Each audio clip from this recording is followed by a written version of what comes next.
If you're looking for just a masterclass in divine authority, I mean, you really don't have to look much further than Exodus 7 through 10.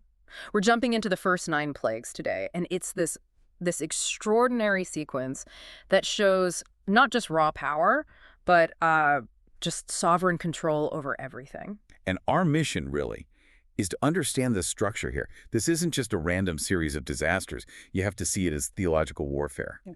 These are deliberate, targeted judgments.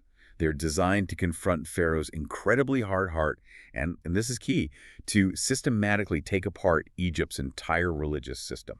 That context is just so important because it all kicks off with a pretty simple demand. Moses says, "Let my people go that they may serve me in the wilderness." And Pharaoh just refuses. So the escalation begins, and it hits the very things that Egyptian life and their faith are built on. Exactly. The first strikes are absolutely foundational.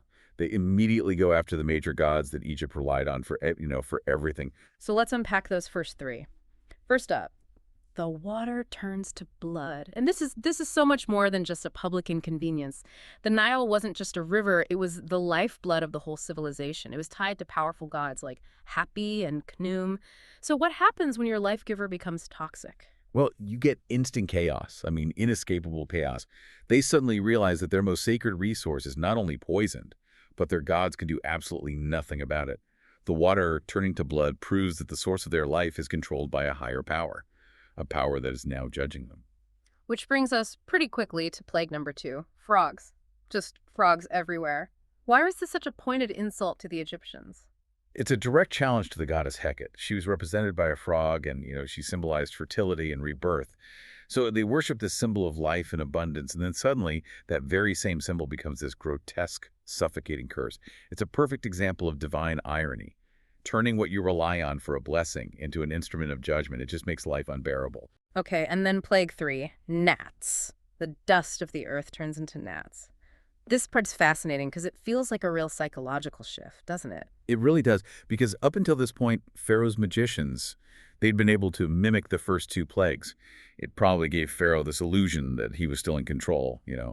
But when the dust turns to gnats, they try to replicate it, and they can't. They fail. The technical bar is just too high now. They have to concede. And they actually say it. They say, "This is the finger of God." Mhm. That's an incredible confession, especially coming from the highest spiritual authorities who are opposing Moses. Exactly. It confirms the Lord's unique power, and it's witnessed even by his enemies.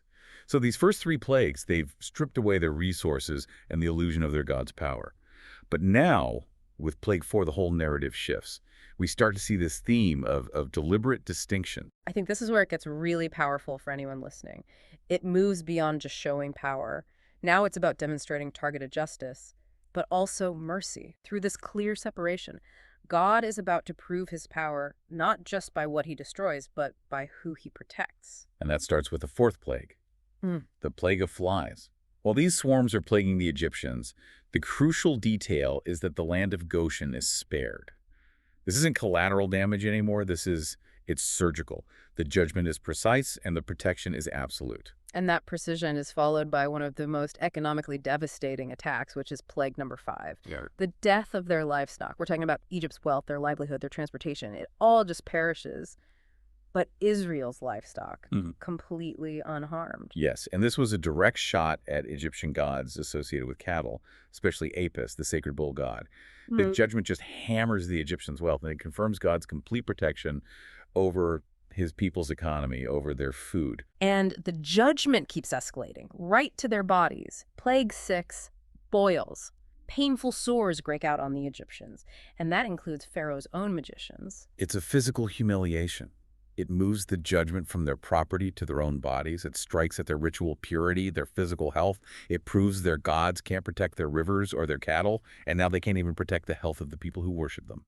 Then we get to plague 7, the plague of hail, which must have been just terrifying. We're talking crops destroyed, any livestock left in the fields, gone. But even in all this destruction, there's this fascinating little note of grace. There is. God sends a warning first. He gives Pharaoh and the Egyptians a chance to save their servants and their animals by bringing them inside. It shows that God's goal isn't just, destruction for destruction's sake. He's a righteous judge who gives warnings. And we're told some Egyptians actually listened. They heeded that warning. They chose to trust the message from Moses. So even in the middle of this terrifying justice, grace is there and is offered to everyone. That takes us into the final acts of devastation, just before the end. The climax. Plague 8, locusts. Right. If the hail destroyed what was in the fields, the locusts come and eat everything that was left. The land is left completely barren. And this plague just emphasizes how pointless Pharaoh's resistance is. He sees it, he even says he's sinned, but his heart just fails him again. He won't follow through. And that cycle where he only admits he's wrong when he's under pressure, it just reveals how deep his pride runs, and that blindness leads him right into the next plague, which is maybe the most direct confrontation of them all. Plague 9, the plague of darkness. For 3 days, a deep, like a palpable darkness covers all of Egypt. It was an undeniable 3-day challenge to Ra, the great sun god. I mean, he was arguably the chief deity, the patron of Pharaoh himself. Ra is just extinguished. The ultimate source of light and life for the Egyptians is shut down. It must have been psychologically terrifying. 3 days of this unmoving, unnerving blackness. And yet, while Egypt is in chaos, the Israelites have light where they dwell. If you connect all the dots, God is systematically dismantling every single source of Egyptian security, from the Nile to their economy to the spiritual authority of their greatest god. He's proving, definitively, that the Lord alone is sovereign. So after all that, what does this deep study of judgment and mercy mean for us? The conclusion seems pretty clear. These weren't random. They were specific attacks against specific beliefs, all pointing to God's singular authority. And the powerful thing is how justice and mercy are so intertwined. You see justice, absolutely, but you also see God sparing his people. You see him giving Pharaoh chance after chance to repent. He even extends warnings to the Egyptians. His patience is profound, even when his judgment is absolute. This whole story really pushes you to examine where your own trust lies. I mean, the passage itself raises these questions for us, like, do we trust God's power and authority when chaos is all around us, when things feel completely overwhelming? That's the application of sovereignty, isn't it? If you believe he controls the sun and the Nile, then you have to believe he's in control of your personal chaos, too. Understanding this story should give you deep assurance, not fear. And then there's that second question, the one that's a bit more uncomfortable. How do we respond when our own hearts are resistant to his will? Pharaoh is the textbook example of pride being hardened by grace. We all face those moments where we know what's right, but we just refuse to surrender control. The plague serves as this reminder that every moment, whether you're feeling pressure or receiving grace, is an opportunity to realign. It makes you reflect on the security systems you've built for yourself. You know, the modern gods we rely on that God might be patiently asking us to let go of. What's so amazing is that the whole purpose of this massive display was, in the end, relational. It wasn't just about flexing might. It was God saying, I want all people to know me. The judgment was a way to reveal who he is as both judge and redeemer. That's the lasting takeaway.